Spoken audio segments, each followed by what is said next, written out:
โอ้ยห้องหึมบ่ตกจักเที่ยบ่ตกดอกเขาบอกว่ามันมีแม่แล้ง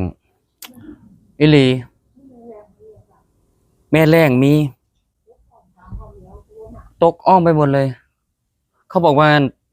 ถ้าบ้านใดนะสีกันกับพระนะผู้หญิงสีกันกับพระเนี่ยมันสิแรงบ้านเฮาผู้ใดว่าสีกันกับพระวะแต่นายแท้โอ้ยเดือดร้อนประชาชนไปเบิดป่าก็สิตายต้นไม้ก็แรงต้นไม้ก็แห้งเบิดอย่าไปหาสีกันกับพระเด้อผู้ใดก็ได้เด้อแม่งจังไรเถอะวะโอ้ยแต่นายฮ้อนเนาะแม่เนาะฮ้อนอีหลีวะ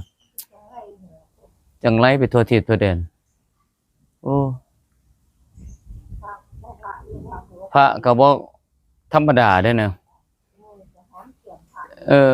สิสีกันก็บ่อันศึกซะก่อนเนาะพระก็ได้คนก็พอคนเด้สิสีก็บ่เบิ่งเด้